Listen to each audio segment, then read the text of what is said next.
Renungan Pagi, Christ Triumphant atau Kristus yang Menang oleh Ellen G. White, 13 November 2025. Mari kita berdoa. Bapa kami yang di sorga, Allah pencipta langit dan bumi, laut dan segala isinya, Allah yang maha besar, maha kuasa, sumber segalanya, yang kami sembah selalu melalui anak-Mu yang tunggal, Yesus Kristus. Terpujilah Yesus, anak Allah yang maha tinggi, yang adalah pencipta dan penyempurna iman kami. Pada pagi hari ini kami bersyukur boleh bangun dan berbakti, dan sebagaimana membaca dan mendengarkan nasihat firman-Mu, kiranya ini menjadi pertobatan bagi kami semua, amaran bagi kami, agar tidak menjadi takabur. Beserta kami sepanjang perbaktian ini, kehendak-Mu yang jadi. Ampun kami akan dosa dan salah, karena kami berdoa hanya dalam nama anak Allah yang tunggal, Yesus Kristus, yang adalah Tuhan dan Juru Selamat kami. Amin. Renungan hari ini akan dibacakan oleh Saudara Roy Pondaa. Kepada Saudara Roy, kami persilahkan. Selamat pagi. Renungan pagi kita pada hari ini berjudul Pahami Perbedaan Iman dan Takabur. Ayat inti terambil di dalam Mazmur 19 ayat 14. Lindungilah hamba-Mu juga terhadap orang yang kurang ajar. Janganlah mereka menguasai aku, maka aku menjadi tak bercelah dan bebas dari pelanggaran besar. Kebenaran agung tentang ketergantungan penuh kita kepada Kristus untuk keselamatan terletak dekat dengan dosa takabur. Kebebasan di dalam Kristus oleh ribuan orang disalahartikan sebagai pelanggaran hukum. Dan karena Kristus datang untuk membebaskan kita dari kutukan hukum, banyak yang menyatakan bahwa hukum itu sendiri telah dihapuskan, dan bahwa mereka yang menaatinya telah hidup di luar kasih karunia. Dan dengan demikian, karena kebenaran dan kesalahan tampak begitu dekat, pikiran yang tidak dibimbing oleh Roh Kudus akan dituntun untuk menerima kesalahan dan dengan demikian menempatkan diri mereka di bawah kuasa tipu daya setan. Dengan demikian, menuntun orang untuk menerima kesalahan sebagai kebenaran, setan sedang berupaya untuk mengamankan penghormatan dari dunia Protestan. Setiap jiwa perlu waspada terhadap tipu dayanya. Kita harus menjadi pembaca Alkitab dan taat pada kitab suci. Pertanyaan harus muncul dari setiap hati. Apakah kebenaran itu? Jika kita mau melawan ajaran menyesatkan yang kini kita temui di mana-mana, yaitu memutarbalikkan kebenaran Allah menjadi dusta, kita harus memiliki urapan sorgawi. Para reformator masa awal itu, yang protesnya telah memberi kita sebutan Protestan, merasa bahwa Allah telah memanggil mereka untuk memberikan terang Injil kepada dunia, dan dalam melakukan hal ini, mereka siap mengorbankan harta benda, kebebasan, dan nyawa mereka sendiri. Apakah kita dalam konflik terakhir dari pertentangan besar ini tetap setia pada kepercayaan kita? Pena Luther adalah sebuah kekuatan, dan tulisannya yang tersebar luas menggemparkan dunia. Lembaga-lembaga yang sama berada di bawah kendali kita. Dengan fasilitas yang berlipat ganda 100 kali lipat, Alkitab dan publikasi dalam berbagai bahasa yang menyatakan kebenaran untuk zaman ini ada di tangan kita dan dapat dengan cepat dibawa ke seluruh penjuru dunia. Kebenaran harus diwartakan di tempat-tempat gelap di bumi. Rintangan harus dihadapi dan diatasi. Pekerjaan besar harus dilakukan, dan mereka yang mengetahui kebenaran harus memanjatkan syafaat yang kuat untuk memohon pertolongan sekarang. Roh Kristus harus dicurahkan atas mereka, dan mereka harus bersiap untuk berdiri di penghakiman. Sementara mereka mempersembahkan diri kepada Allah, kuasa yang meyakinkan akan menyertai upaya mereka untuk menyampaikan kebenaran kepada orang lain.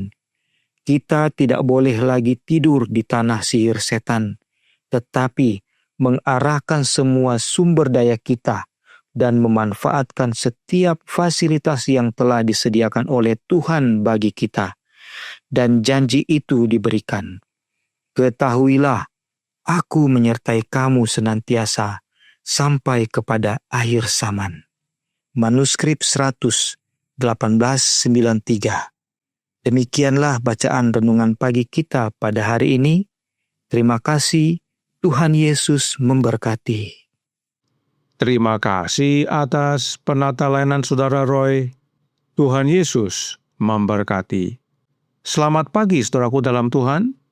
Roh Nubuat berkata dalam Christian Experience and Teachings of Ellen G. White halaman 227 paragraf 1 yang berbunyi, iman yang sejati bukanlah takabur, namun banyak mengambil resiko.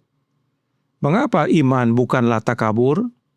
Sebab iman adalah dasar dari segala sesuatu yang kita harapkan dan bukti dari segala sesuatu yang tidak kita lihat. Ibrani 11 ayat 1. Inilah sebabnya iman bukanlah takabur. Lalu, bagaimana dengan takabur tersebut? The Desire of Ages halaman 176 paragraf 1 berkata, namun iman sama sekali tidak berkaitan dengan sifat takabur. Hanya orang yang memiliki iman sejati yang aman dari sifat takabur, karena takabur adalah iman palsu dari setan. Inilah pentingnya kita memahami apa itu iman dan apa itu sifat takabur. Apakah takabur itu? Takabur adalah kesombongan, angkuh, atau membanggakan diri sendiri. Seseorang yang takabur merasa dirinya lebih mulia, lebih hebat, atau lebih sempurna dibandingkan orang lain, dan sering meremehkan sesama. Itu sebabnya takabur adalah dari setan. Roh Nubuat lanjutkan untuk menjelaskan tentang iman dan takabur dalam paragraf yang sama. Dikatakan, iman menuntut janji-janji Allah dan menghasilkan buah dalam penurutan. Takabur juga menuntut janji-janji itu, tetapi menggunakannya seperti yang dilakukan setan untuk membenarkan pelanggaran. Iman seharusnya menuntun orang tua pertama kita untuk mempercayai kasih Allah dan menuruti perintah-perintahnya. Takabur menuntun mereka untuk melanggar hukum-Nya, percaya bahwa kasih-Nya yang besar akan menyelamatkan mereka dari akibat dosa mereka. Adam dan Hawa dengan takabur percaya bahwa Allah akan selamatkan mereka dari akibat dosa, yaitu kematian. Inilah bedanya iman dan takabur. Iman adalah percaya pada Allah dan menurut kehendak-Nya.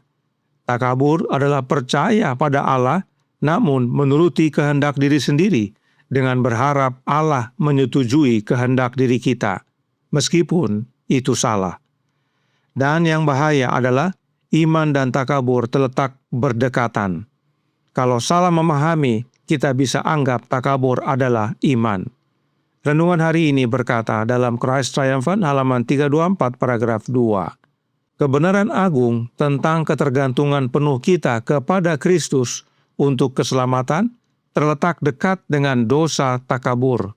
Kebebasan di dalam Kristus oleh ribuan orang disalahartikan sebagai pelanggaran hukum.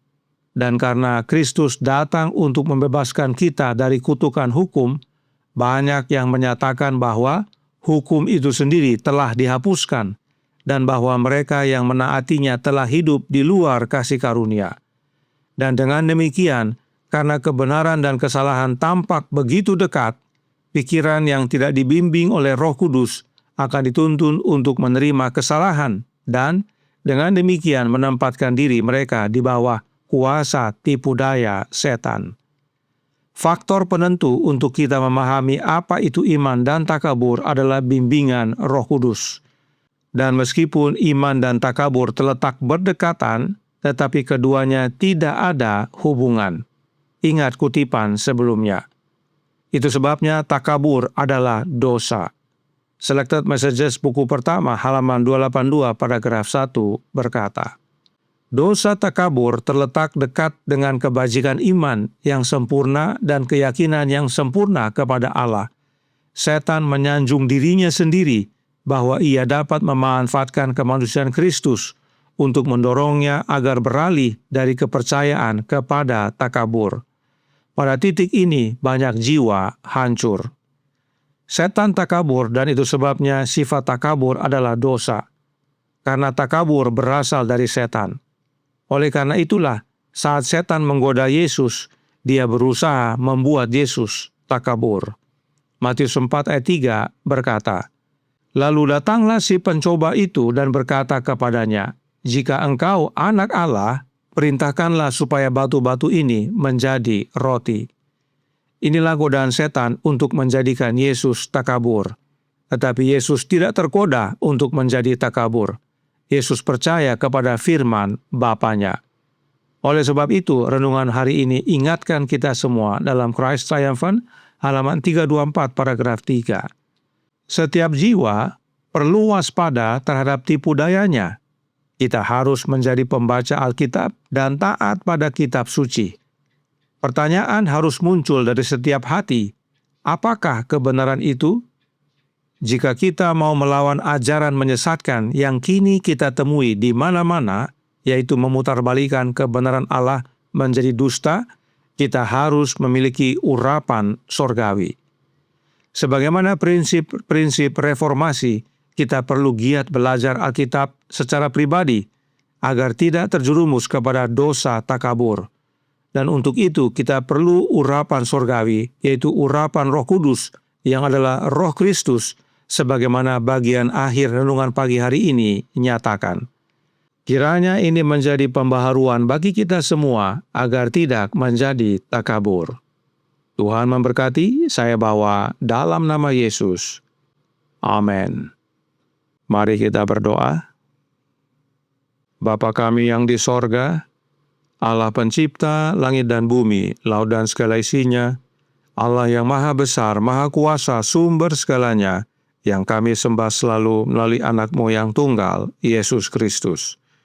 Terima kasih atas kebenaran yang penting bagi kami untuk tahu membedakan antara iman dan takabur. Keduanya terletak berdampingan, dan bila mana kami tidak menerima bimbingan Roh Kudus, kami dapat mengira takabur adalah iman, yaitu percaya kepada diri sendiri dan mengharapkan Allah menyetujuinya.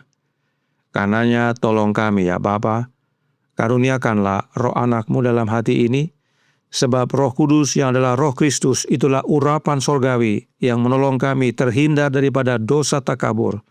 Dan kami pun perlu belajar firman-Mu setiap hari secara pribadi, agar terlindung daripada takabur dan mengerti apa itu kebenaran. Kami dapat boleh saksikan kepada banyak orang, dan mereka pun dapat terhindar dari dosa takabur.